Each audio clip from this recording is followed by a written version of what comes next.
ذاتی طور پر میرا اور اجتماعی طور پر تنظیم اسلامی اور تحریک خلافت کا جو موقف ہے یا جو طرز عمل ہے وہ یہ ہے کہ ہم مروجہ سیاست جو اصل میں انتخابی سیاست ہے، جس میں تقسیم ہوتی ہے حکومت کی پارٹی، سرکاری جماعت اور اپوزیشن، جس کا اصول یہ ہے کہ اپوزیشن میں جو ہے اسے سرکاری جماعت کی طرف سے کسی بھی شے کو پیش کیا جائے اس کی مخالفت کرنی ہی کرنی ہے، اور ہر وقت اس کی صحیح ہوتی ہے کہ اس کی ٹانگ دھسی کی جائے۔ یہ جو سیاست ہے ہم اس سے بری ہیں، ہمارا اس سے کوئی ویڈیو شروع کرنے سے پہلے ایک گزارش ہے، اگر آپ ہمارے چینل پر نئے ہیں تو سبسکرائب ضرور کریں اور ڈاکٹر اسرار احمد رحمت اللہ علیہ کے لیے سورہ فاتحہ پڑھ کر کامنٹ میں آمین لکھنا نہ بھولیں۔ شکریہ۔ ہم اس سے قطعاً لا تعلق۔ انتخابات کے راستے کو ہم نے اپنے لیے ہمیشہ کے لیے بند کیا۔ ہمارا کام جو مستقل ہے، جس کے لیے ہماری یہ ساری تگ و دو ہے، بھاگ دوڑ ہے، یہ دو جہد ہے، وہ تو دو عنوانات کے تحت ہے، دعوت دین اور اقامت دین۔ دین کی دعوت کو جتنا بھی عام کر سکیں، جتنی صلاحیت ہو، جتنی طاقت ہو، جتنے وسائل ہوں، جتنے آوان و انصار اس میں دستیاب ہو سکیں، جتنا بھی ہم اپنے ٹیلنٹ کو اور ریسورسز کو پول کر سکیں، جتنے بھی ذرائع ابلاغ کو استعمال کر سکیں، دین کی دعوت کو پھیلایا جائے۔ اور نمبر 2، اقامت دین، اس دین کو عملاً قائم کرنے کی جدوجہد کی جائے۔ یہ دو ذرا مختلف النوع کام ہیں، اگرچہ باہم ایک دوسرے سے مربوط ہیں، لیکن دعوت کا مرحلہ اس کے اپنے کچھ تقاضے ہوتے ہیں، اقامت کا مرحلہ اس کے اپنے کچھ تقاضے ہیں۔ قرآن حکیم میں جو توحید عملی کے موضوع پر جو 4 سورتیں ہیں تواتر کے ساتھ، سورہ زمر ہے، سورہ مومن ہے، سورہ حامیم السجدہ ہے، سورہ شورى ہے۔ ان میں سے سورہ حامیم السجدہ میں دعوت دین کا معاملہ ہے، وَمَنْ أَحْسَنُ قَوْلًا مِّمَّنْ دَعَا إِلَى اللَّهِ وَعَمِلَ صَالِحًا وَقَالَ إِنَّنِي مِنَ الْمُسْلِمِينَ۔ اس کے کیا تقاضے ہیں وہ بیان کیے گئے۔ اگلی سورہ سورہ شورى ہے، اس میں اقامت دین جو ہے اس کے کیا تقاضے ہیں، أَنْ أَقِيمُوا الدِّينَ وَلَا تَتَفَرَّقُوا فِيهِ۔ یہ موقع نہیں ہے، میں صرف ظاہر کرنا چاہتا ہوں کہ یہ دو تقاضے ذرا ایک دوسرے سے مختلف ہو جاتے ہیں۔ جیسے کہ ہمارے سامنے نقشہ ہے، مکی دور خالص دعوت اور تربیت کا دور تھا، لیکن یہ کہ مدنی دور میں آ کر اقامت کے لیے پیش رفت کی گئی، آگے بڑھ کر چیلنج کیا گیا نظام کو، اور قریش کی جو بالادستی تھی پورے عرب پر اس کو چیلنج کیا گیا۔ یہ در حقیقت ہے تو یوں سمجھیے کہ ایک ہی عمل کے 2 مراحل ہیں، لیکن یہ کہ ان دونوں کے تقاضے قدر مختلف ہیں۔ بہرحال اس وقت میں اس کی تفصیل میں نہیں جانا چاہتا۔ ہمارا اصل کام جس کے لیے محنت ہے، جس کے لیے میں نے الحمدللہ اپنی زندگی کے 33 برس تو ایکسکلوسیولی اپنی ذاتی اعتبار سے میں نے صرف کیے۔ سن 65 سے میں نے اپنی ذاتی سطح پر اپنی دعوت و تحریک کا آغاز کیا تھا۔ 7 سال تک میں تلے تنہا تھا، نہ کوئی ادارہ، نہ کوئی تنظیم، نہ کوئی جماعت، نہ کوئی انجمن، کچھ نہیں۔ میں تھا اور میری میڈیکل پریکٹس بھی تھی، میرا درس قرآن بھی تھا، میرا اپنا پرچہ میثاق بھی تھا، کتابچے بھی شائع ہو رہے تھے، مولانا اصلاحی صاحب کی کتابیں ان کی تفسیر بھی شائع کر رہا تھا، ہے مشق سخن جاری، چٹھی کی مشقت بھی، کیا طرفہ تماشا ہے، حسرت کی طبیعت بھی، پورے 7 سال۔ پھر انجمن خدام القوال قائم ہوئی، گئے دن کے تنہا تھا میں انجمن میں، یہاں اب میرے راسماں اور بھی ہیں، کچھ لوگ آئے انہوں نے تعاون کیا، اس سے یہ کہ انجمن قرآن اکیڈمی، تو قرآن کالج، یہ سارا سلسلہ لاہور میں، کراچی میں، ملتان میں وغیرہ وغیرہ۔ پھر 75 میں تنظیم اسلامی قائم ہوئی۔ سن 91 میں ہم نے تنظیم اسلامی کی کے ہدف کے طور پر خلافت کے نظام کو قبول کیا کہ قیام خلافت جو ہے یہ ہماری اجتماعی جدوجہد کا، پہلے ہم اسے اقامت دین کے لفظ سے تعبیر کر رہے تھے جو خالص قرآنی اصطلاح ہے، لیکن مشکل ہے، سمجھ میں نہیں آتی لوگوں کے دین کو قائم کرنے کا کیا مطلب ہے۔ وہی مفہوم ہے نظام خلافت کا بھی، لیکن خلافت کا ایک تصور جو ہے مسلمانوں کے ذہنوں میں موجود ہے۔ خلافت راشدہ کیا تھی، ابو بکر، عمر اور عثمان اور علی رضی اللہ تعالیٰ عنہ کا دور خلافت جو ہے اس میں کیا خصائص تھے، بہرحال میں عرض کر رہا تھا کہ ذاتی طور پر میری اجتماعی طور پر تنظیم اسلامی اور تحریک خلافت ہمارا موقف اور ہمارا طرز عمل یہ ہے کہ مروجہ سیاست سے کنارہ کش، لا تعلق، برات، البتہ اصل جد و جہد دعوت دین، اقامت دین، لیکن اس کے ساتھ ساتھ یہ ہمارا ایک ضمنی کام ہے۔ یہ ضمنی کام اگر نہ ہو تو ہماری جو حیثیت ہے وہ کچھ لوگوں کو یہ اعتراض کرنے کا بھی حق حاصل ہو جائے گا، جو ہم بھی لوگ کرتے ہیں لیکن غلط طور پہ کرتے ہیں کہ آپ میں اور تبلیغی جماعت میں کوئی فرق نہیں، بات غلط ہے۔ ہمارا ہدف ہے اقامت دین یا نظام خلافت، تبلیغی جماعت صرف تبلیغ کے اوپر لگی ہوئی، اور اس سے جو چیز ممیز کرتی ہے وہ یہ ہے کہ ہم سیاست سے اس معنی میں کنارہ کش نہیں ہے کہ سیاسی حالات کا مطالعہ کرتے ہیں، قوم کس حالت سے دوچار ہے، یہ قافلہ جو ہے قومی سطح پر کدھر جا رہا ہے، اسے کیا خطرات درپیش ہیں، جو ملی قافلہ ہے عالمی ملت اسلامیہ وہ کدھر جا رہی ہے، کس حال میں ہے، کون سی وادی میں ہے، کون سی منزل میں ہے، اس بلا خیز کا قافلہ سخلا، اور ہمیں کیا کرنا ہے آگے، ملک جو ہے ہمارا کن مسائل سے دوچار ہے، یہ ساری چیزیں جو اس کا مطالعہ، اس پر غور و فکر، پھر اس میں رائے دینا، مشورہ دینا، جو بھی اس وقت کے زمانے کار جن لوگوں کے ہاتھ میں ہے، ہمیں پسند ہو یا نہ ہو، جن لوگوں کے ہاتھ میں تقدیر آ گئی ہے، مجھے بڑا عمدہ شعر معلوم ہوتا ہے کہ کسی کا خیال یہ ہو سکتا ہے کہ کیسے لوگوں کے ہاتھ میں قوم کی تقدیر آ گئی ہے، رنگ گل کا ہے سلیقہ نہ بہاروں کا شعور، آئے کن ہاتھوں میں تقدیر ہنا ٹھہری ہے، لیکن ہمارا یہ گمان ہو بھی تب بھی وہ ہے تو صحیح، ڈیفیکٹو تو ہے، ڈیفیکٹو کسی وقت ضیاء الحق صاحب یہاں پر مختار مطلق تھے، ڈیفیکٹو کبھی پیپلز پارٹی کی حکومت تھی، ڈیفیکٹو مسلم لیگ کی حکومت ہے، جو بھی ہو، اس سے پہلے ایوب خان صاحب کا دور آمریت تھا،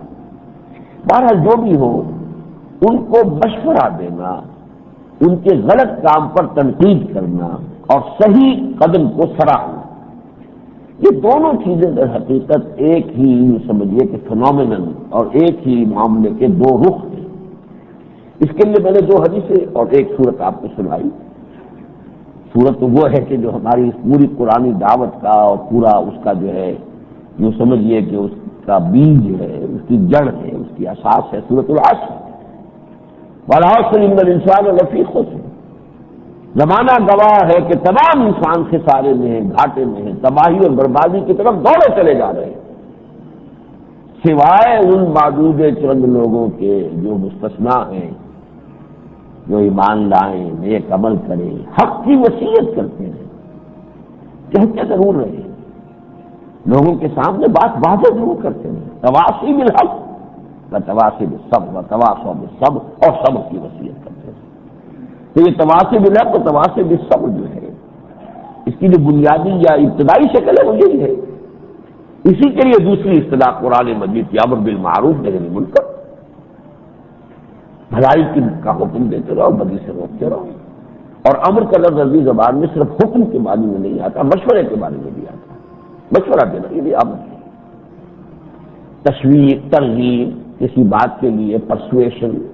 یہ بھی امر میں آئے گا، اور جہاں اختیار ہو تو وہاں یہ کہ جب جو حکم کے ذریعے سے بھی نیکی جو ہے اس کو قائم کیا جائے، اور نہیں اگر منکر بدی سے روکے۔ اسی کے لیے ایک اصطلاح جو حدیث میں آئی ہے وہ نصیحہ ہے۔ چنانچہ ایک حدیث تو میں نے بہت مرتبہ آپ کو سنائی ہے، لیکن آج میں نے دوسری حدیث بھی آپ کو سنائی ہے، اور یہ متفق علیہ ہے۔ حدیث میں سند کے اعتبار سے اس سے اونچا مقام کسی حدیث کا نہیں ہوتا کہ جس کی صحت پر امام بخاری اور امام مسلم دونوں متفق ہو جائیں، صحیحین میں جو ہو اس کو کہتے ہیں متفق علیہ، یہ تو وہ شے ہے جس میں کوئی اختلاف نہیں۔ حضرت جریر بن عبداللہ رضی اللہ تعالیٰ عنہ فرماتے ہیں بایعت رسول اللہ صلی اللہ علیہ وسلم، میں نے اللہ کے رسول صلی اللہ علیہ وسلم سے بیعت کی تھی۔ کس بات کی بیعت کی تھی؟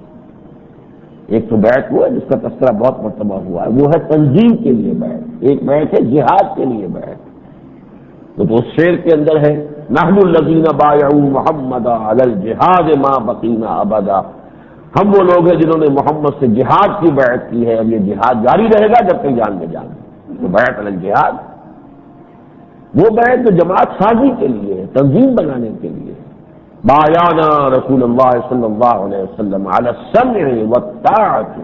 فی العسر والیسر والمنشط والمکرہ وعلی اثرۃ علینا وعلی الا ننازع الامر اہلہ وعلی ان نقول بالحق انما كنا لا نخاف فی اللہ لومۃ لائم. یہ حدیث بہت مرتبہ بیان ہوئی ہے. ہم نے اسی کو تنظیم اسلامی کا گویا کہ اصل اساسی دستور اسی حدیث کو بنایا. تو اس حوالے سے ایک بیعت تو وہ تھی، ایک بیعت یہ تھی، لیکن ایک بیعت وہ جس کا تذکرہ یہاں ہو رہا ہے کہ حضرت جریر بن عبداللہ فرماتے ہیں کہ میں نے بیعت کی تھی 3 باتوں پر. علی اقام الصلاۃ، نماز قائم رکھوں گا، عہد کرتا ہوں اے نبی آپ سے نماز قائم رکھوں گا. وایتاء الزکاۃ، اور زکوٰۃ ادا کرتا ہوں. اور نمبر 3 والنصح لکل مسلم،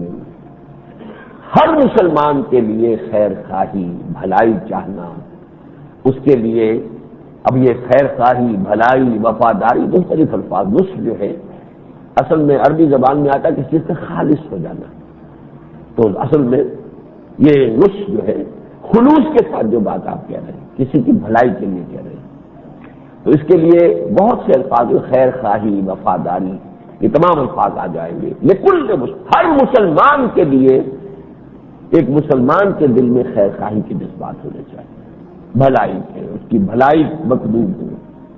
یہ ہے کہ جس کی بیعت لی حضور نے صلی اللہ علیہ وسلم. تو یہاں جو مسلم نے کل مسلم آیا ہے، اب اس کو دوسری حدیث میں جو پہلے کئی مرتبہ سنا چکا ہوں تقسیم کیا گیا. وہ حدیث کے جو حضرت تمیم داری رضی اللہ تعالیٰ عنہ سے مروی ہے اور وہ صحیح مسلم کی روایت ہے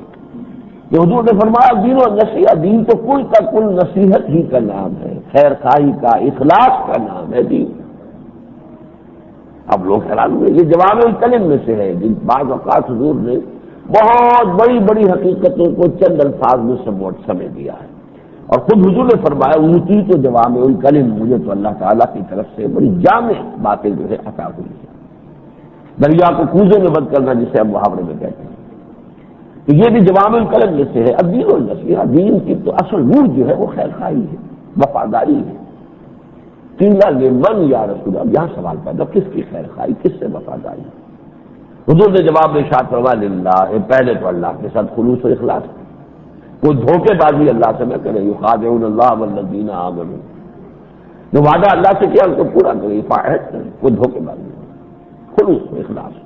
تن من دھن اس کے لیے ہوں، ان صلاتی و نسکی و محیای و مماتی للہ رب العالمین. یہ ہے اللہ کے ساتھ خلوص اور اخلاص.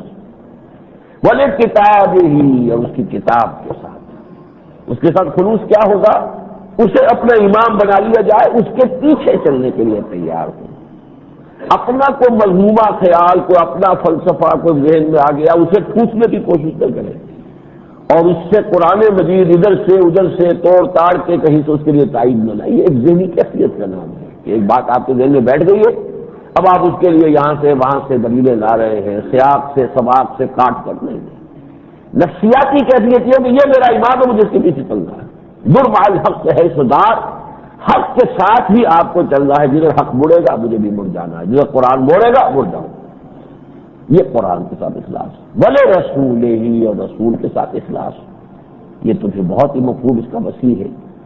رسول سے محبت، تمام انسانوں سے بڑھ کر محبت، حتیٰ کہ اپنی جان سے بڑھ کر محبت. رسول کی بات، رسول کا اتباع، رسول کی نصرت. رسول کا مشن ہے اللہ کے دین کا غلبہ. جب تک یہ پوری دنیا میں نہیں ہوتا ابھی وہ مشن نامکمل ہے. تو جو کوئی بھی اپنا تن من دھن اس کے لیے لگا رہا ہے وہ نصرت کر رہا ہے رسول کی. جیسے کہ سورہ اعراف کی آیت نمبر 157 میں فرمایا فالذین آمنوا بہ وعزروہ ونصروہ واتبعوا النور الذی انزل معہ اولئک هم المفلحون. جب ہمارا وہ رسول نبی امی آئے گا تو جو لوگ اس پر ایمان لائیں گے اور جو لوگ اس کی تعظیم کریں گے اور جو لوگ اس کی نصرت کریں گے اور جو لوگ اس کے ساتھ نازل کیے جانے والے نور کا اتباع کریں گے وہ مفلحین میں سے ہوں گے، کامیاب ہوں گے. اللہم ربنا اجعلنا منہم. اس کے بعد اب مسلمانوں کا معاملہ آیا، یہاں سپلٹ کر دیا گیا. بلے ائمۃ المسلمین، مسلمانوں کے اماموں کے ساتھ خیر خواہی. بڑی بدقسمتی بات ہے، کہنے کو کہہ سکتے ہیں عوام کا معاملہ زیادہ ضروری ہے، عوام بہت ہوتے ہیں جو امام تھوڑے ہوتے ہیں وہ جو ایلیٹ ہوگی کسی معاشرے کی حکمران ہوں گے. لیکن کس قدر منطقی بات ہے کہ یہ جو حکمران ہیں ان کی چھوٹی سی بھلائی کتنے علاقے میں پھیل جائے گی اور ان کی چھوٹی سی برائی کتنے بڑے رقبے پر پھیل جائے گی. لہذا مقدم کیا بولے ائمۃ المسلمین وعامۃ مسلمانوں کے جو امام ہوں، اور امام آگے چلنے والے، جو بھی آگے چلنے والے، جس کا بھی آگے وہ ڈی جوڑے جو ہے قانونی طور پر صحیح ہے بھی یا نہیں ہے، ڈی فیکٹو اگر ہے، ان کی حکومت ہے، ان کی امامت ہے، تو ظاہر بات ہے کہ ان کے ہاتھ میں نفع اور نقصان کسی درجے میں آ گیا ہے. اصل میں تو النافع الضار وہ تو اللہ کی ہستی ہے، اللہ کی ذات ہے. لیکن ذرائع تو دنیا میں ہوتے ہیں نا، کسی کے ذریعے سے نفع چلا آ رہا ہے، کسی کے ذریعے سے نقصان چلا آ رہا ہے. تو ظاہر بات ہے ان کے ذریعے سے قوم کے لیے نفع بھی ہو سکتا ہے، ان کے ذریعے سے قوم کے لیے نقصان بھی ہو سکتا ہے. تو ان کے لیے حق بات کہنا، مشورے دینا، غلط بات کی پر تنقید کرنا، احقاق حق ابطال باطل، جو حق ہو اس کا حق ہونے کا بربلا اعتراف کیا جائے. یہ نہ ہو جیسے قرآن مجید میں بڑی خوبصورتی سے بیان کیا، کسی وجہ سے آپ کو ناپسند ہے حکمران، اب آپ ان کی اچھی بات کو بھی اچھا کہنے کو تیار نہیں، کیونکہ وہ خواہ کریڈٹ لے جائے گا. نہیں، سورہ مائدہ میں جو فرمایا گیا یا ایھا الذین آمنوا کونوا قوامین للہ شہداء بالقسط ولا یجرمنکم شنآن قوم علی الا تعدلوا اعدلوا هو اقرب للتقوی. اے مسلمانوں تم اللہ کے لیے پوری طاقت کے ساتھ کھڑے ہو جاؤ اور انصاف کے، حق کے گواہ بن کر کھڑے ہو جاؤ، اور دیکھنا کہیں ایسا نہ ہو کسی قوم کی دشمنی تمہیں اس پر آمادہ کر دے کہ تم انصاف سے کام کرو. ولا یجرمنکم شنآن قوم علی الا تعدلوا اعدلوا، دشمن سے بھی انصاف کرو. اعدلوا هو اقرب للتقوی، یہی تقوی سے قریب تر ہے. یہ جو صورتحال ہے کہ اگر کوئی اچھی بات آئے تو اس کا احقاق، حق کا احقاق، غلط بات آئے باطل کا ابطال. میں نے یہ تمہید آج اس لیے آپ کے سامنے باندھی ہے، دو کام موجودہ حکومت کے بہت ہی عمدہ سامنے آئے، بہت عمدہ ہیں، جن کی تحسین اس کا حق ہے اور اس کا احقاق کہہ لیجیے، اس کی تحسین کہہ لیجیے. یہ میں سمجھتا ہوں کہ حق بحقدار رسید کا تقاضا یہ ہے کہ اس کا حق ادا کیا جائے. پہلا مسئلہ تو جو اس ملک میں اچانک بم پھٹا تھا NDC کا، نیشنل ڈیفنس کاؤنسل. اب یہ کہ جس طریقے سے پھر وہ ایک دم جو ہمارے آرمی چیف تھے ان کے استعفے پر وہ بلبلا پھٹ گیا، بات ختم ہو گئی. طوفان تو بڑا اٹھا تھا، ایک دو دن تک تو وہی ساری گفتگو ہو رہی تھی، پورے پریس میں ہر جگہ گفتگو اسی کی ہو رہی تھی. لیکن یہ کہ ایک دم وہ بلبلا سا پھٹ گیا. اس معاملے میں یہ ہے کہ واقعتاً اس کے پس منظر سے اکثر و بیشتر لوگ واقف نہیں ہیں. خود جنرل کرامت صاحب نے کوئی بیان کر رہے ہیں کہ وہ میرا ذاتی خیال تھا، یہ بھی ماننے والی بات نہیں ہے. وہ بہت محتاط آدمی رہے ہیں، اب تک کا ان کا جو کردار رہا ہے وہ اس کے اندر کہیں بھی اس طرح کی جو مثلا ہمارے بعض چیف جسٹس حضرات جو بیان بازی اور فقرے بازی جو کرتے رہے ہیں، ایسا کسی ہمارے جو ہے کمانڈر ان چیف نے نہیں کیا ہے. تو اس کا اس طریقے سے جچے چلے الفاظ میں اس کا سامنے آنا اس کا پس منظر تھا. اور وہ ایک گزارش ہے، اگر آپ ہمارے چینل پر نئے ہیں تو سبسکرائب ضرور کریں اور ڈاکٹر اسرار احمد رحمت اللہ علیہ کے لیے سورہ فاتحہ پڑھ کر کامنٹ میں آمین لکھنا نہ بھولیں. شکریہ. منظر صرف انڈیجنس نہیں ہے، دیسی نہیں ہے، بدیسی ہے. میں اس پس منظر سے حسن اتفاق سے 6 ماہ قبل واقف ہو گیا تھا. میں ابھی امریکہ میں تھا اپنے آپریشن کے لیے، تو وہاں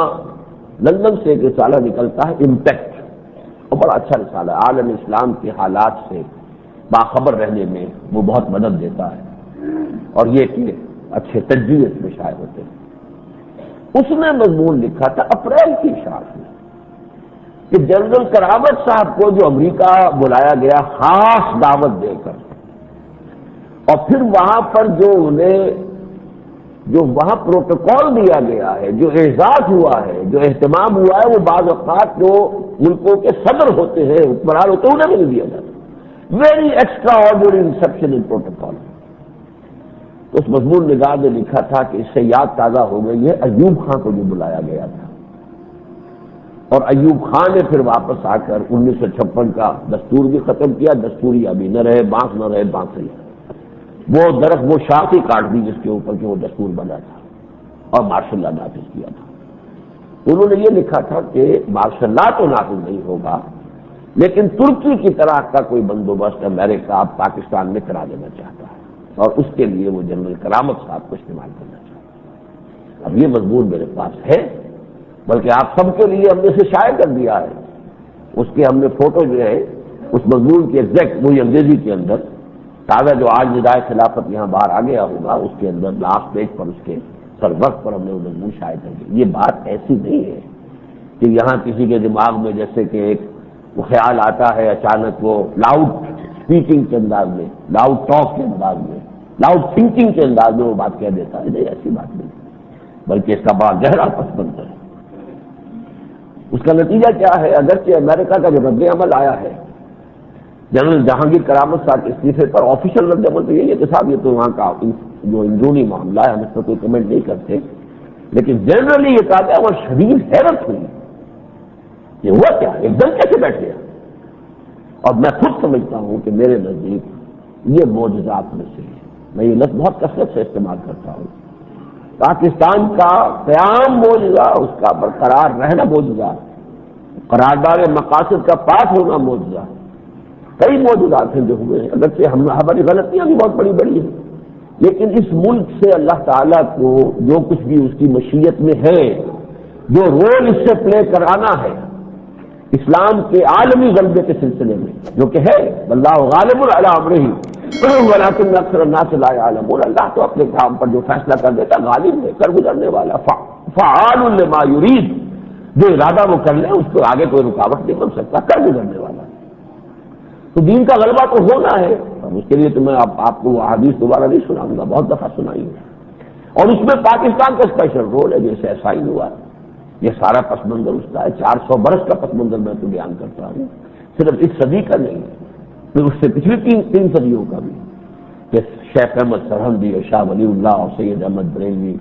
پھر شیخ الہند، پھر علامہ اقبال، مولانا مودودی اور مولانا الیاس جیسی شخصیتیں پوری دنیا میں کہیں پیدا نہیں. تو یہ بات آخر اسی وجہ سے اللہ نے سلیکٹ کیا ہے کہ علاقے کو اللہ کیوں لیتا، پسند کر لیتا. جیسے آیت آئی ہے سورہ حج کے آخر میں، اللہ یصطفی من الملائکۃ رسلا ومن الناس، اللہ اپنے فرشتوں میں سے بھی جس کو چاہتا ہے پیغامبر کی حیثیت سے چن لیتا ہے اور انسانوں میں سے بھی جس کو چاہتا ہے. اسی طریقے سے اللہ تعالیٰ اپنی مشیت کو پورا کرنے کے لیے کسی جگہ کا، کسی ملک کا انتخاب کر لیتا ہے. آخر جزیرہ نماء عرب کا انتخاب کیا تھا حضور کی بعثت کے لیے صلی اللہ علیہ وسلم. کس اعتبار سے اور کتنے مختلف پہلوؤں سے موضوع ترین جگہ تھی. جزیرہ نماء عرب کو جغرافیائی اعتبار سے بھی زمین کی ناف کہا جا سکتا ہے، اس لیے کہ زمین جس کو پہلے ہم جانتے تھے کہ امریکہ بہادر تو معلوم نہیں تھا، ابھی آسٹریلیا بھی پتہ نہیں تھا، ابھی جو نیچے آرکٹک اور انٹارکٹک کے ہیں یہ بھی پتہ نہیں تھا. دنیا تو ان 3 بڑے اعظموں کا نام تھی، ایشیا، افریقہ اور یورپ، اور ان کی ناف ہے یہ جزیرہ نماء عرب. اس حوالے سے اللہ تعالیٰ چن لیتا ہے، تو اس نے پاکستان کو چنا ہوا اس کام کے لیے. اس حوالے سے میں یہ سمجھتا ہوں کہ یہ بھی ایک معجزہ ہوا ہے کہ پاکستان کی تاریخ میں پہلی مرتبہ ایک سیاسی قیادت نے فوجی قیادت کی بات کو اس طرح ٹھکرایا اور اس طریقے سے اس کے سامنے مضبوطی کے ساتھ جم کر کھڑی ہوئی کہ اسے مستعفی ہونا. پاکستان میں اس کا کیا تصور؟ پاکستان کا تصور یہ کہ یہاں اصل تو ہے ہی حکومت فوج کی. یہ تو ماسک ہیں جو آگے لگ جاتے ہیں، کبھی چہرے کے اوپر کوئی ماسک وہ لے لیا، کبھی کوئی لے لیا، کبھی کوئی جاگیردار آ گئے، کبھی سرمایہ دار آ گئے، کبھی بیوروکریسی آ گئی، کبھی وہ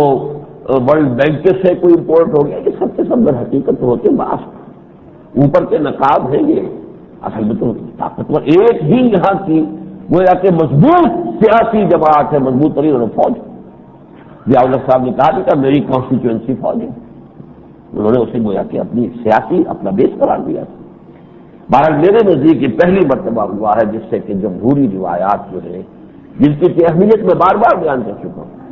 کہ پاکستان کا باپ اسلام ہے لیکن اس کی ماں جمہوریت ہے. اس دوسری شے کو نظر انداز کرنا ایک ہمارا محدود جو مذہبی تصور ہے اس کے حوالے سے یہ بہت غلط ہے. سمجھنا ہوگا اس بات کو کہ اسلام کے احکام کے اندر اندر اعلیٰ ترین جمہوری اقدار کو اگر ہم نے سمو نہ دیا تو ہم عہد حاضر کی مثالی اسلامی فلاحی مملکت قائم نہیں کر سکتے۔ جو مقصد تھا قیام پاکستان کا، جو مقصد تھا، جو خواب دیکھا تھا علامہ اقبال نے کہ عہد ملوکیت میں جو پردے اسلام کی تعلیمات پر پڑ گئے تھے انہیں ہٹا کر صحیح اسلام کا نقشہ دنیا کے سامنے پیش کریں، جو قائد اعظم نے کہا ہے اپنے مرنے سے چند دن پہلے کہ اب یہ مسلمانوں نے پاکستان کا کام ہے کہ یہاں خلافت راشدہ کا نظام قائم کرے تاکہ اللہ کا وعدہ پورا ہو، وعد اللہ الذین آمنوا منکم وعملوا الصالحات لیستخلفنہم فی الارض آمنوا منہم، تو اللہ کا وعدہ ہے۔ تو اس حوالے سے اس آیت کا بھی گویا کہ ان کے ذہن میں سے حوالہ اس گفتگو میں نہیں ہے۔ بہرحال یہ چیز سمجھ لیجیے کہ یہ پاکستان کے لیے ضروری ہے، اور اس اعتبار سے یہ چیز خوش آئند ہے کہ جمہوری روایات میں، اس لیے کہ جدید ریاست کے یہ تین ستون جو ہیں وہ اپنی جگہ ہے، اور فوج کی حکومت ملازم کی ہے، سول سرونٹس اور آرمی کے سرونٹس ملازم ہے، تنخواہ لیتے ہیں، لہذا حکومت چلانے کا کام ان کا نہیں ہے۔ وہ تو در حقیقت ملک کی سرحدوں کی حفاظت کریں، ملک کی آزادی کو کی ضمانت دیں، کوئی اندیشہ ہو تو اپنا سینہ سپر ہو جائے، اپنی جانیں دیں۔ ہاں یہ ہمارے یہاں طے کیا گیا کبھی کبھی کوئی کلیمٹیز ہوں، کوئی بڑے ہی یعنی ایسے حوادث پیش آ جائیں ملک کے اندر، کوئی بہت بڑا سیلاب آ گیا یا کچھ اور آ گیا، کہیں زلزلہ آ گیا ہے، کہیں اور اسی طرح کی کوئی اور کلیمٹی ہے، تو ان کو بلایا جا سکتا ہے۔ کہیں لا اینڈ آرڈر سچویشن بہت زیادہ جو ہے وہ ہاتھ سے نکلی جا رہی ہے، تو بلا کر لمیٹڈ وقت کے لیے لمیٹڈ کوئی ان کے ذمہ داریاں ڈالی جا سکتی ہے سول لائف کی بھی، لیکن وہ بھی آئیں گے تو سول گورنمنٹ کے بلانے پر آئیں گے، آج خود نہیں آ جائیں گے، اس کا کوئی امکان نہیں ہے۔ آج خود ان کا آ جانے کا مطلب تو مارشل لا ہے، اور مارشل لا جو ہے در حقیقت دستور سے غداری ہے، ٹریجن ہے، اور جس کی کہ سزا جو ہے دستور میں بہت لکھی ہوئی ہے۔ تو اس کو اچھی طرح سمجھ لیجیے کہ یہ جو روایت ہے اس کو پختہ کرنا، اس کا جم جانا، یہ ہمارے ملک کے مستقبل کے اعتبار سے بہت خوش آئند ہے۔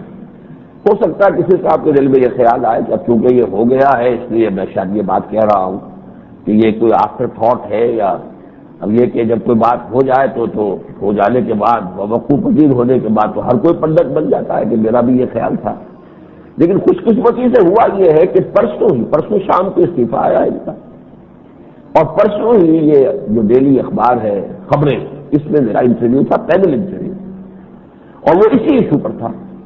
اور میری خواہش تھی وہ اسے شائع کر دیتے، انہوں نے شائع نہیں کیا کہ اب تو مسئلہ ہی ختم ہو گیا۔ میں نے کہا مسئلہ ختم ہو گیا تو میری جو رائے تھی وہ تو آپ کو شائع کرنی چاہیے تھی،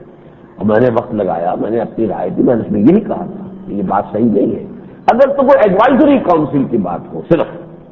کہ کوئی مشورہ دینے کے لیے کاؤنسل، کوئی حل نہیں، اور اس میں بھی پھر میں نے کہا تھا کہ ان کے مشورے جو ہے پبلک کے سامنے بھی آنے چاہیے تاکہ پبلک اوپینین جو ہے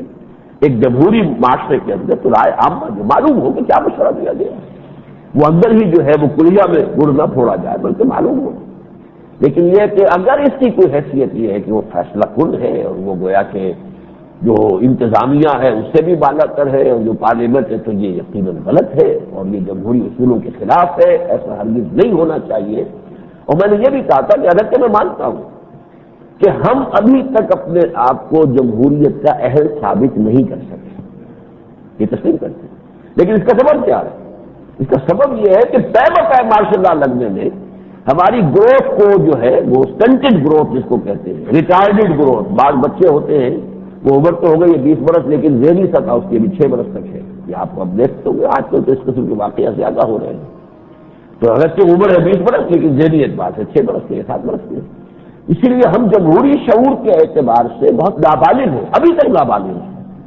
لیکن اس کا علاج یہ نہیں ہے کہ پھر یہ چیز ان سے چھین کر اور کوئی کے اوپر جیسے یتیم کا کوئی ولی ہوتا ہے اس کے سر پر مسلط کر دیا جائے تو گویا کہ اس کے بالغ ہونے کا کوئی امکان ہی نہیں رہے گا، وہ ان کو نہ جو ہے وہ کھلی فضا کے اندر رائے دینے کا موقع ملے گا، تو ان کو تمام انسٹیٹیوشنز کو ورک کرنے کا پورا موقع دیا جانا چاہیے۔ علاج یہ ہے نہ یہ کہ یہ تسلیم کر کے کہ کیونکہ یہ ہم اہل ثابت نہیں ہو رہے لہٰذا یہ جمہوریت ان سے واپس لے لی جائے، یہ صحیح نہیں۔ البتہ ساتھ ہی میں نے یہ کہا تھا کہ نواز شریف صاحب کو بھی یہ چاہیے کہ انہوں نے 14ویں ترمیم کے ذریعے سے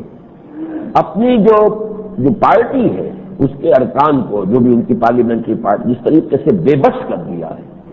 وہ بہت غلط ہے، وہ بھی جمہوری روایات کے خلاف ہے، انہیں کھلا چھوڑنا چاہیے۔ یہ ٹھیک ہے، پارٹی بدلنا،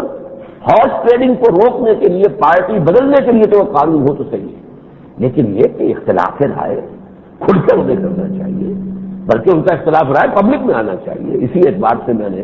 محمود علی قصوری صاحب کو، آپ کو خورشید محمود قصوری صاحب کو میں نے مبارکباد کا فون کیا، انہوں نے پھر اس کو چھپوا بھی دیا تمام اخبارات میں کہ اس پارٹی میں تھے، اور جب نواز شریف صاحب کا اس وقت جو بھی انداز تھا وہ تو بڑا تیکھا بڑا انداز تھا، گویا کہ وہ ترمیم کو بالکل اسی شکل کے اندر وہ منظور کرا لیں گے، لیکن یہ کہ اس وقت انہوں نے فوراً کہہ دیا تھا کہ پھر آپ استعفا بھی نہیں دیتے، اور اس شخص نے، اللہ کے بندے نے فوراً استعفا لفاف ملا دیا، لیکن یہ چیز ہونی نہیں چاہیے، وہ جمہوری روایات کے مطابق نہیں ہے۔ پارٹی ممبرس کو بھی وہ پارلیمنٹ کو ربر اسٹیمپ بنا دینا، جیسا کہ دنیا میں کہا گیا کہ اب تو یہ صورت پیدا ہو چکی ہے، صدر کو انہوں نے ویسے غیر مسلح کر دیا، ان کے ہاتھ میں کچھ ہے ہی نہیں، وہ تو جو بھی اختیار تھا وہ لے لیا اس نے، اور دوسرے یہ کہ جو پارٹی ہے اس کے اوپر بھی اس کا ربر اسٹیمپ بنا دیا۔ یہ آمریت کے رجحانات ان میں تھے، یقیناً تھے، لیکن یہ کہ جیسا کہ میں بعد میں عرض کروں گا دوسری بات کے ضمن میں، اس میں بھی ایک اچھی خبر سامنے آئی ہے۔ بہرحال پہلی بات جو میں جس کی طرف اشارہ کرنا چاہتا ہوں کہ اس ملک میں یہ بات اچھی ہوئی ہے، نواز شریف کو اللہ نے یہ ہمت دے دی، اللہ ہی دیتا ہے ہمت، اور فوری طور پر نہیں کھڑے ہو سکے جنرل کرامت صاحب، وہ شاید سوچ رہے ہوں کہ ابھی کچھ وقت لگے گا، کچھ بحث و تبحث ہوگی، کچھ جوابی بیان آئیں گے۔ نواز شریف صاحب نے اپنی پارٹی کے لوگوں کو روک دیا، کوئی جواب نہیں، کوئی بیان نہیں آئے گا، اور خود جو ہے وہ ایک سمجھیے کہ آئرن ہینڈ جو ہے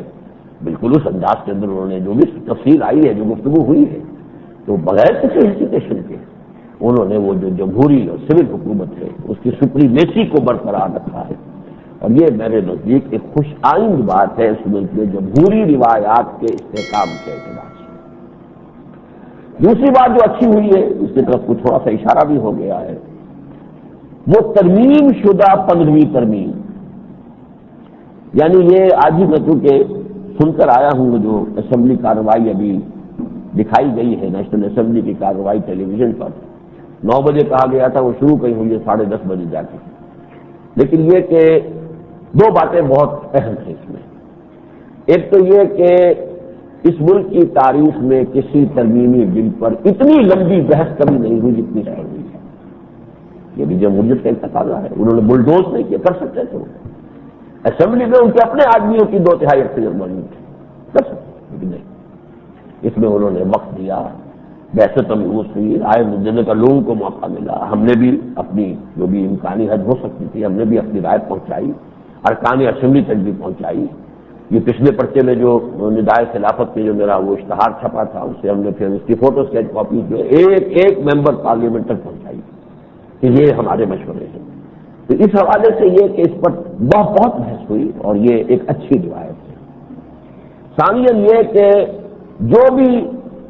میرا اپنا اندازہ بھی تھا کہ نواز شریف صاحب کے اندر مزاج میں ڈکٹیٹریت کا رجحان موجود ہے، یہ جراثیم ہے، میں نے کئی مرتبہ یہاں کہا بھی ہے، مختلف حوالوں سے وہ جراثیم ثابت بھی ہوئے، لیکن یہ کہ اس ڈکٹیٹر نے جو فلیکسیبلٹی شو کی ہے اس معاملے میں آتی ہے وہ بھی میرے نزدیک لائق تحسین ہے۔ انہوں نے دفعہ 239 میں جو ترمیم وہ چاہتے تھے وہ تو پورا کا پورا حصہ ہی ختم کر دیا، واپس لے لیا۔ واپس لے لینا ایک اخلاقی جرت ہے، ویسے تو اپوزیشن اس کو بھی اپنی ایک فتح کے طور پر لے سکتی تھی، لیکن اپوزیشن نہ معلوم کیوں وہ opposition for the sake of opposition والی بات جو ہے اب بھی اڑی ہوئی ہے اس بل کے خلاف، حالانکہ اس میں سے ڈنک جو ہے اکثر و بیشتر نکل گیا ہے، تھوڑا بہت رہ گیا ہے، مجھے بھی احساس ہے تھوڑا سا ہے، لیکن وہ بھی بحیثیت مجموعی اس پوری ترمیم کے اندر اس کے کا جو پروپورشن ہے وہ اب اتنا جو ہے وہ غیر مؤثر ہے کہ انشاءاللہ وہ ڈنک جو ہے وہ کوئی نتیجہ پیدا نہیں کرے گا۔ ایک تو یہ کہ ترمیم دستور کا جو بھی پروسیجر تھا اس کو ہلکا کرنا، اس کو معاملہ انہوں نے پورا کا پورا واپس لے لیا۔ میں نے جو 2 ترامیم پیش کی تھی اس بل میں، ان میں سے یہ ایک تو انہوں نے قبول کر لیا، یہ میں نے کیا بہت سو نے کی تھی، سب نے کی تھی، اس نے بھی اس ملک کے بارے میں کچھ سوچا ہے، غور کیا ہے، نظام کو پھر جدید نظام کے جو تقاضے دنیا کے میں ہے اس وقت ان کا بھی کچھ فہم و شعور رکھتا ہے، سب نے یہ بات کہی۔ لیکن اس کے علاوہ جو پہلا حصہ ہے اس میں بھی میں نے 2 ترمیمیں پیش کی تھی، ان میں سے صرف ایک قبول کی ہے، انہوں نے دوسری قبول نہیں کی۔ جو اس کے اندر آرٹیکل 3 تھا، میں نے کہا تھا اسے ساقط کریں، بالکل آرٹیکل 3 بھی سب آرٹیکل سمجھ لیجیے، ذیلی دفعہ 3 وہ جو مجوزہ یہ دستوری ترمیم تھی، اور 5 ان دونوں کو بالکل ساقط کر دیا جائے۔ آدھا مان لیا انہوں نے، 3 کو ساقط کر دیا، 5 کو نہیں کیا۔ البتہ وہ جو 4 تھا اسے 3 بنا دیا، اور جو 5 تھا وہ اب وہ 4 بن گیا ہے۔ اس میں یہ ہے کہ اس بات کا امکان ہے کہ کسی جوڈیشل کسی فیصلے جو اب ہو یا پہلے پر موجود ہو، اس کے خلاف بھی حکومت کو اقدام کرنے کا حق مل جائے۔ یہ تھوڑا سا ڈنک ابھی موجود ہے، لیکن چونکہ سپریم لا شریعت ہے، اس کو چیلنج کیا جا سکے گا فیڈرل شریعت کورٹ کے اندر کہ یہ معاملہ شریعت کے خلاف ہو رہا ہے، لہذا وہ ڈنک جو ہے وہ مؤثر نہیں رہے گا۔ لیکن بہتر یہ تھا کہ اس ڈنک کو بھی نکال دے، لیکن بہرحال انہوں نے جو ذیلی شک 3 تھی اسے بالکل ثابت کر دیا ہے، اور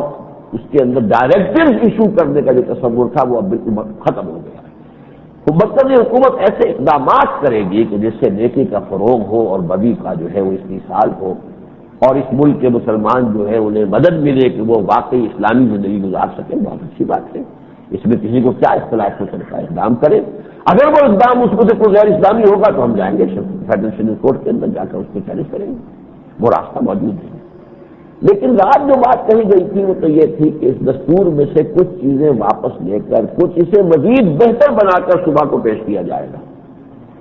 وہ بہتری والی کوئی شکل شامل نہیں ہوئی ہے جس شکل میں یہ۔ ایک گزارش ہے، اگر آپ ہمارے چینل پر نئے ہیں تو سبسکرائب ضرور کریں، اور ڈاکٹر اسرار احمد رحمت اللہ علیہ کے لیے سورہ فاتحہ پڑھ کر کامنٹ میں آمین لکھنا نہ بھولیں۔ شکریہ۔ دستور کی ترتیب آج منظور ہو گئی ہے، لیکن وہ مرحلے بعد جو منظوری ہوتی ہے 3 حصے تھے، 3 کے بارے میں پہلے تو صرف زبانی جو ہے آئز اور وہ اس کے جو ہے وہ زبانی فیصلے کیے گئے۔ اب ہو رہی تھی گنتی، وہ تو کیونکہ اب جمعے کا وقت ہو رہا تھا تو میں نکل آیا، ابھی آخری گنتی ہونی تھی، لیکن گمان یہی ہے کہ 150 سے زائد ووٹوں سے یہ پوری ترمیم جو اب ہے ترمیم شدہ شکل میں یہ 15ویں ترمیم جو ہے یہ منظور ہو جائے گا۔ جی 152 ٹھیک ہے، ایک وجہ چلیے ٹھیک ہے، 150 سے زائد میں نے کہا تھا، آپ نے 1 کا اضافہ کر دیا، کیونکہ 2 مرتبہ کی ووٹنگ میں 154 156 ووٹ آئے تھے، لیکن اب چونکہ نام کے ساتھ وہ درج ہونے تھے ووٹ، وہ ایک شخص کے نام کے ساتھ، تو وہ 151 رہ گئے، واللہ عالم۔ بہرحال جو چیزیں میں نے اس کے اندر امپروومنٹ کے لیے داخل کی تھی اس کے لیے ہمارا یہ باقی جاری رہے گا، اب بھی ہم کہتے رہیں گے، پہلے بھی کہہ رہے تھے، ہمیں تو 1.5 سال سے زیادہ ہو گیا دستور میں ترامیم کے لیے جو ہم نے مہم چلائی، خطوط لکھے، ٹیلی گرام دلوائے، جلسے کیے، اور جو بھی ذرائع ہو سکتے ہیں ہمارے پاس رائے عامہ کے اظہار کے اور اسے منظم کرنے کے، وہ سارے طریقے ہم نے استعمال کیے۔ ان میں سے ایک یہ کہ دفعہ 227 جو ہے ایگزسٹنگ دستور کا، اسے بھی دفعہ 2B میں شامل کر دیا جائے، یعنی وہ اصل میں منطقی نتیجہ ہے۔ آج ہم یہ منظور کر رہے ہیں کہ اس قرآن اور سنت اس ملک کا سپریم لا ہے، اس کا منطقی نتیجہ کیا ہے کہ یہاں کوئی قانون سازی کتاب و سنت کے منافی نہیں کی جا سکتی۔ تو اب ان 2 چیزوں میں اتنا فصل کہ ایک تو 2B میں اور ایک 227 میں جا کر بات ہو رہی ہے، یہ اہم خانہ سی بات ہے، ان کو دونوں کو جمع کرنا چاہیے۔ جیسے کہ اس دفعہ کو لائے ہیں 2A کے بعد 2B، 2A کیا ہے؟ قرارداد مقاصد، قرارداد مقاصد میں کیا؟ اللہ کی حاکمیت، ٹھیک ہو گیا۔ 2B میں کیا آ گیا کہ قرآن اور سنت سپریم لا ہے، ٹھیک ہو گیا۔ اب اسی میں جوڑ دینا چاہیے، چاہے وہ 2C کر لیا جائے، یا میرے نزدیک میرا مشورہ تو یہ تھا کہ کسی 2B کی عبارت میں اس کو شامل کر لیا جائے عبارت میں کہ اب یہاں کوئی قانون سازی کتاب و سنت کی منافی نہیں ہوگی، اور اس کو یہاں انکارپوریٹ کرنے کے بعد کونسل آف اسلامک آئیڈیالوجی سے متعلق پورا چیپٹر دستور میں سے 9 چیپٹر ہے، وہ 227 سے 231 تک اس کی 4-5 دفعات ہیں، باقی سب کو ختم کر دیا جائے، کہ کونسل آف اسلامک آئیڈیالوجی کی اب کوئی ضرورت باقی نہیں رہی ہے۔ وہ 8000 سے زیادہ قوانین کا جائزہ لے کر اپنے مشورے دے چکی ہے، اور یہ کہ اس کا کام بھی دستور میں یہ تھا کہ 7 سال میں پورا کرے گی، وہ 7 سال میں نہ صحیح اس نے 27 سال میں پورا کر دیا، چلیے ہو گیا ہے۔ اب یہ کہ خامخواہ سفید ہاتھی بندھا رہے اور ان کی تنخواہیں بڑی بڑی جائیں، اس کا کوئی فائدہ نہیں ہے، اسے داری کی ضرورت نہیں، جبکہ فیڈرل شریعت کورٹ قائم کر دی گئی ہے، اور یہ کہ اس کونسل آف اسلامک آئیڈیالوجی کے کسی مشورے کو پیچھے کوئی سینکشن نہیں ہے کہ لازماً اسے حکومت مانے گی، جبکہ فیڈرل شریعت کورٹ کے فیصلے کو سینکشن حاصل ہے کہ وہ حکومت کو لازماً تسلیم کرنا پڑے گا۔ تو فیڈرل شریعت کورٹ کے اب ہوتے ہوئے کونسل آف اسلامک آئیڈیالوجی کو ضرورت ہے۔ دوسرا حصہ جو تھا امپروومنٹ کے لیے وہ یہ تھا کہ فیڈرل شریعت کورٹ پر اور سپریم کورٹ کے شریعت اپیلیٹ بینچ پر جو اس کے حدود کار پر پابندیاں وہ ختم کر دیں. یہ سپریم لا قرآن و سنت ہے. اب کوئی شے بھی مستثنا نہیں ہونی چاہیے بلکہ شریعت کورٹ کا دائرہ جو ہے وسیع ہونا چاہیے اور انکلوزنگ، ہر ایک چیز اس کے اندر آنی چاہیے. اس حوالے سے جتنی پابندیاں لگی ہیں وہ ختم کر دی جائیں. اس کے ججوں کی تعداد بڑھائی جائے، عالم ججوں کی تعداد بڑھائی جائے. اس میں یہ بھی ہو سکتا ہے کہ جو بھی کاؤنسل آف اسلامک آئیڈیالوجی میں جو ججز ہیں عالم اور واقعی وہ صاحب بصیرت ہیں ان کو لا کے یہاں پہ جج کی حیثیت رکھ دیا جائے، اور یہ کہ ان کا جو شرائط ملازمت ہے، ان کا جو اسٹیٹس ہے وہ ایڈہاکزم کی بجائے وہ پختہ اور مستقل ہو، اور جیسے ہائی کورٹ کے ججز کا ہے اور سپریم کورٹ کا اس کے مساوی کیا جائے. یہ چیزیں کیوں نہیں کی گئی؟ اب اس کے دو امکانات ہیں اور اس کا تعلق نیت سے ہے. یا تو یہ کہ ابھی فوری طور پر اس لیے کہ فوری گاڑی چلے گی، اس کے بعد عوام کو جو ہاتھ میں اختیار آتا ہے وہ تو یہ ہے کہ وہ شریعت کورٹ میں جائیں گے. حکومت کے ہاتھ میں تو اختیار آ جائے گا اس ترمیم کے بعد کہ جو چاہے وہ شریعت کے جس حصے کو پسند کرے گا ہم نافذ کرتے ہیں، اور جس حصے کو ناپسند کرے اس کو چھیڑے گا. ایک بدنیتی ہو سکتی ہے. لیکن یہ کہ اگر شریعت کورٹ کے اوپر ساری پابندیاں آ جائیں تو پھر عوام کے ہاتھ میں بھی یہ اختیار آ جائے گا کہ وہ جائیں اور شریعت کورٹ کے لیے چیلنج کریں کہ صاحب یہ شیخ خلاف سنت خلاف قرآن حدیث ہے. یا تو یہ کہ یہ بدنیتی ہے، ابھی دل مائل نہیں ہے بلکہ کچھ اپنی پرائرٹیز ہیں، اپنے ذہن میں کچھ نقشہ ہے کیا لانا چاہتے ہیں، ان میں کچھ عدالتی نظام جو ہے وہ تو میں جانتا ہوں کہ ان کے ذہن میں ہے، اور یہ بڑے ابتدائی سمجھیے دنوں سے ان کے ذہن میں جو ہے یہ کیڑا کوئی بڑھا رہا ہے کہ ہمارا جوڈیشل سسٹم جو ہے یہ خراب ہے، اس میں وقت لگتا ہے، دیر لگتی ہے، اور انصاف جو ہے وہ پہنچتا ہے تو اس وقت پہنچتا ہے جبکہ پہنچنے کا فائدہ کوئی نہیں ہوتا. بہت سے ہمارے سول مقدمات تو طے ہوتے ہیں جبکہ وہ مدعی فوت ہی ہو چکا ہو کہ وہ یہ چیز صحیح ہے. لیکن اس میں یہ کہ جوڈیشل سسٹم کی اصلاح کی جائے، نہ یہ کہ اس کا بالکل متبادل کو جوڈیشل سسٹم لایا جائے، اس لیے کہ اس جوڈیشل سسٹم کے جو بیسک اصول ہیں وہ سب محمد رسول اللہ کے دیے ہوئے ہیں صلی اللہ علیہ وسلم. یہ کہ ایک فریق کی بات سن کر فیصلہ نہ کر دیا جائے جب تک کہ فریق ثانی کو موقع نہ دیا، یہ تو اصول حضور نے دیا ہے. یہ کہ شک کا فائدہ ملزم کو دیا جائے گا، یہ تو فائدہ جو ہے یہ حضور نے فرمایا. 100 مجرم چھوٹ جائیں کوئی حرج نہیں، ایک بے گناہ کو سزا نہیں ہونی چاہیے. یہ تو اصل میں دیا ہوا اصول ہے محمد رسول اللہ صلی اللہ علیہ وسلم. لیکن اس کے ساتھ کچھ اور چیزیں بھی ہیں. اسلام کا قانون جو شہادت کا ہے، تسکیت الشہود کا اس کا قاعدہ ہے، وہ تمام چیزیں بھی نافذ کی جائیں تو اسی جوڈیشل سسٹم کے اندر جو ہے وہ بہتری ہو سکتی ہے. بہرحال وہ اس کے علاوہ بھی کوئی لانا چاہے تو مجھے کوئی اعتراض نہیں ہے اگر واقعتاً عوام کو فائدہ پہنچ جائے اور جلدی سے جو ہے وہ جسٹس جو ہے لوگوں کو ملنے لگے اور جو مجرم ہے وہ اپنے کردار کو پہنچنے لگے تو اچھا ہے، بہتر ہے، ویلکم ہے. اس اعتبار سے ہم اس ترمیم کو اب ویلکم کہہ رہے ہیں، خوش آمدید کہہ رہے ہیں اور اس کے لیے تہنیت اور مبارکباد دے رہے ہیں. البتہ یہ دوسرے حصے جو ہے یہ نیک نیت ہی اگر سمجھی جائے تو یہ بھی ہو سکتا ہے کہ یہ گمان کیا گیا ہو کہ جب سپریم لا کو قرآن سنت ہو گیا تو یہ چیزیں خود بخود حل ہو جائیں گی. لیکن کیوں نہ اسی وقت ان کو بھی حل کر دیا جاتا، اس کا کوئی جواب میرے پاس نہیں ہے. اسی لیے شک کرنے کی گنجائش موجود ہے کہ ابھی وہ صرف اپنی پرائرٹیز کو سامنے رکھتے ہوئے شریعت کی وہ چیزیں کہ جو ان کو مطلوب ہے ابھی صرف ان کو وہ نافذ کرنا چاہتے ہیں، لہذا انہوں نے وہ سارا اختیار اپنے پاس رکھا ہے. عام پاکستانی مسلمان جو شہری ہے سیاست کا اس کو ابھی وہ اختیار نہیں دینا چاہتے اور شریعت کورٹ کے اوپر سے وہ پابندیاں نہیں ہٹاتے. اگرچہ اس کا امکان ہے کہ کوئی ماہر قانون داد جا کے اس کو چیلنج کرے کہ اب اس ترمیم کے بعد فیڈرل شریعت کورٹ کے اوپر عائد شدہ پابندیاں آج خود ہٹ گئی ہیں. یہ اس کو آرگو کیا جا سکتا ہے کہ جب سپریم لا جو ہے قرآن و سنت بن گیا ہے، لیکن یہ کہ آخر کیوں اس کی ضرورت انہوں نے باقی رہنے دی، اسی وقت ہٹا دیتے تو بات بہت کھل جاتی، کسی بھی شک و شبے کی پھر کوئی گنجائش ہی باقی نہ رہتی. لیکن بہرحال اس سب کے باوجود جو آخری بات میں کہنا چاہتا ہوں یہ ہے کہ یقیناً اسلامائزیشن تھرو کانسٹیٹیوشن اینڈ لا، جس کو ایک زمانے میں جنرل حمید گل نے نام دیا تھا سافٹ ریولیوشن، جو ہم نے جب شروع کی تھی یہ تحریک، یعنی جس میں کہ ہم نے دستوری ترامیم کے لیے مہم چلائی تھی، اس کو انہوں نے عنوان دیا تھا اگر ایسا ہو جائے تو یہ تو سافٹ ریولیوشن ہوگا، یہ تو بہت عمدہ ہوگا، بغیر خون خرابے کے بڑے تدریج کے ساتھ وہ اسلام جو ہے معاشرے میں آ جائے گا. تو اگرچہ میں یہ نہیں کہتا کہ یہ سافٹ ریولیوشن کی تکمیل ہے، لیکن اس سافٹ ریولیوشن کے ضمن میں ایک پیش رفت ضرور ہے۔ نمبر 1 قرارداد مقاصد تھی، جس کو کہ پھر ضیاء الحق نے نمبر 2 دستور کا حصہ بنا دیا، صرف عمل نہیں رکھا۔ نمبر 2 وہ ریپنڈنسی کلاز ہے 227، جس کے بارے میں میرا مشورہ یہ ہے کہ اسے 2 بے کے ساتھ شامل کر دیا جائے، no legislation can be done dependent to the Quran and the Sunnah. Number 3 federal Shariat court بن گئی، لیکن اس کے اوپر وہ کچھ پابندیاں لگی ہوئی ہیں، لیکن یہ کہ اب سپریم لا ہونے کے اعتبار سے اس کے کیا کیا تقاضے اور کیا کیا نتائج نکلیں گے، یہ تو ابھی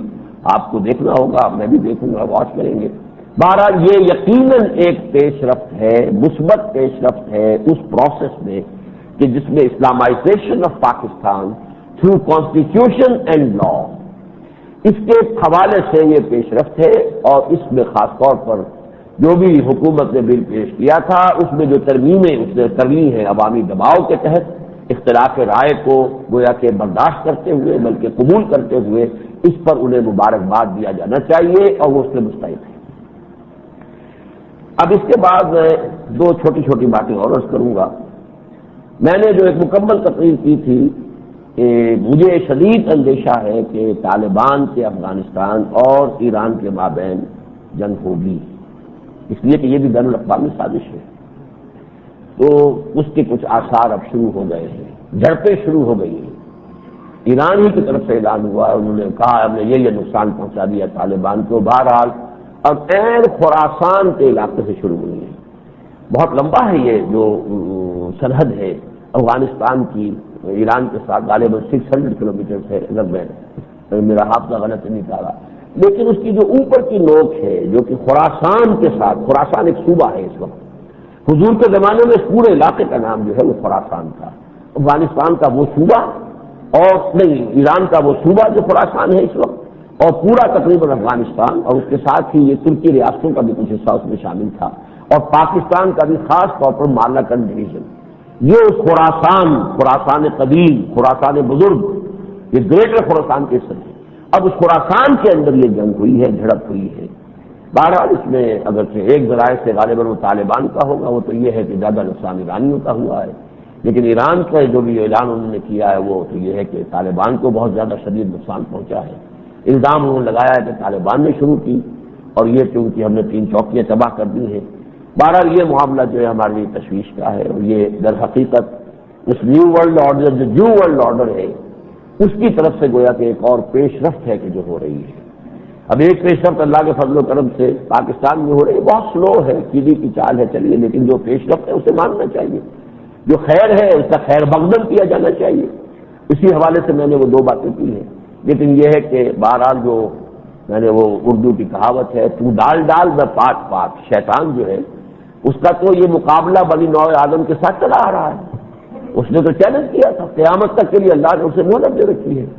لہذا وہ اپنی سی چالیں چلتا رہے گا۔ انہم یکیدون کیدا واکید کیدا فمهل الکافرین امہلہم رویدا، یہ اپنی سی چالیں چل رہے ہیں، اللہ فرماتا ہے میں اپنی چال چلوں گا، تو اللہ تعالیٰ کی چال ہی ظاہر بات ہے کہ وہ کامیاب ہوگی بالآخر، لیکن یہ کہ شیطان کی چالوں سے بھی کچھ نہ کچھ نقصان مفتی طور پر پہنچ جاتا ہے،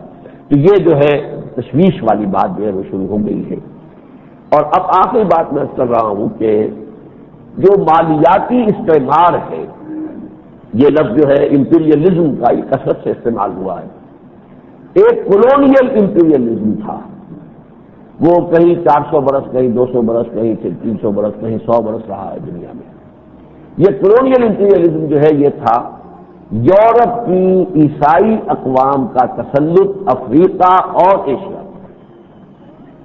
اس صدی کے وسط میں اس کولونیلزم نے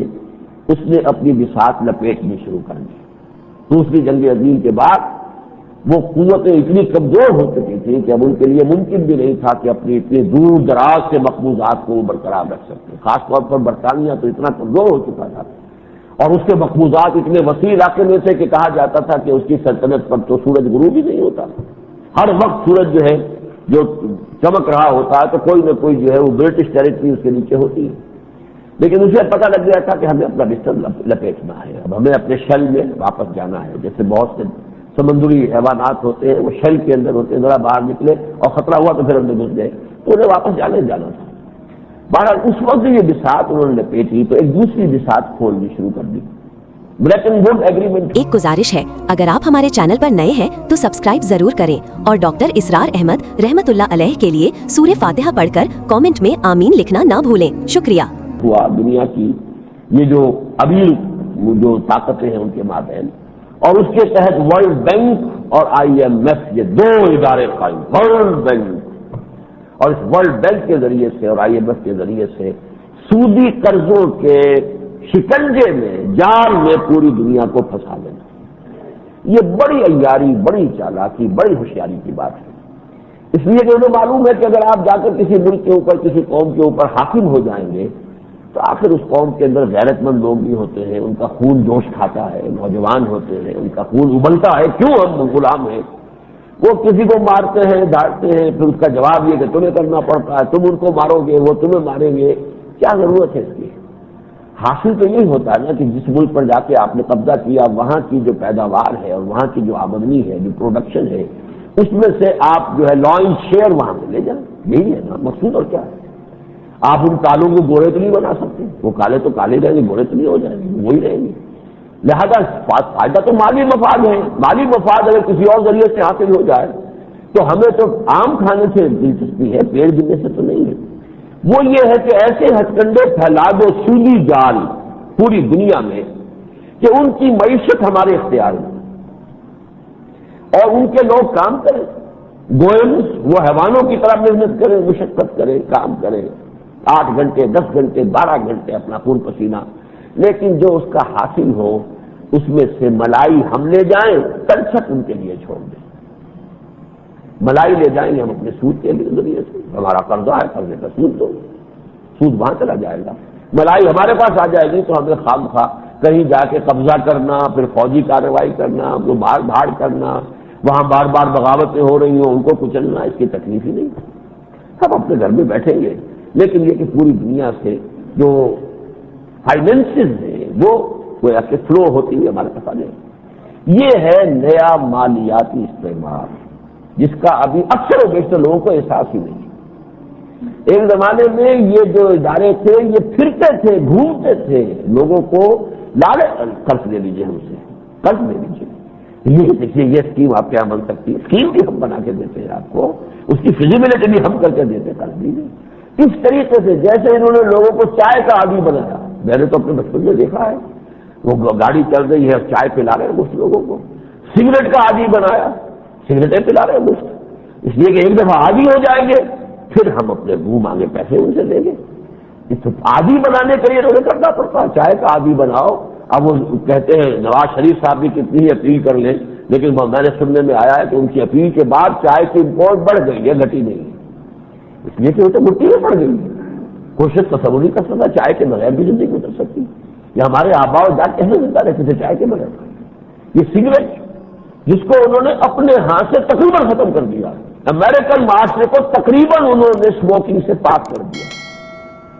ہوائی جہازوں کے اندر کوئی فلائٹ نہیں ہے جس کے اندر آپ کو اسموکنگ کی اجازت ہے، قطعاً نہیں۔ اور اسی طریقے سے پبلک پلیسز پہ کوئی اسموکنگ نہیں ہو سکتی،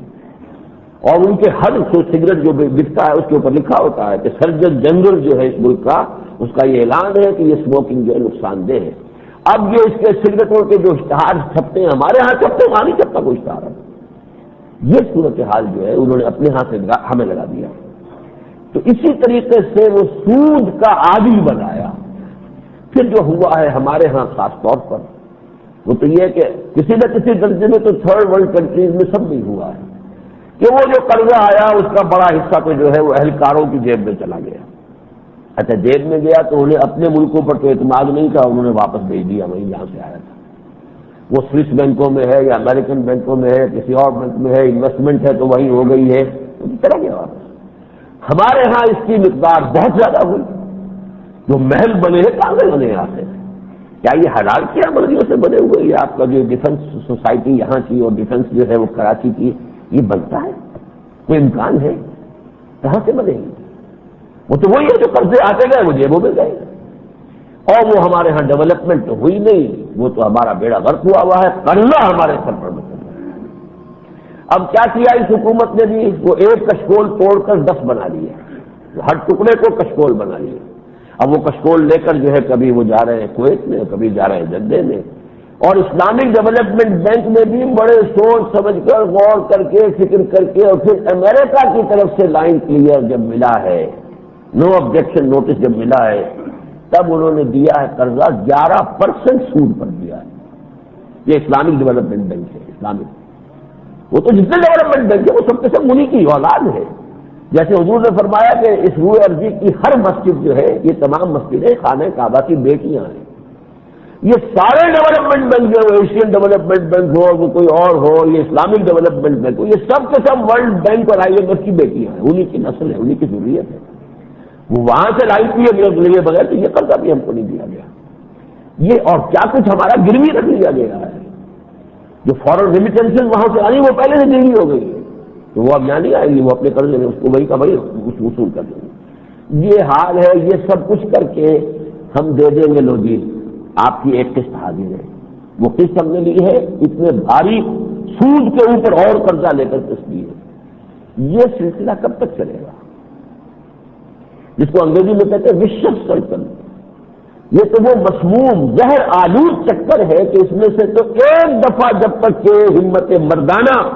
اور جرأت رندانہ کے ساتھ آدمی نکل نہ بھاگے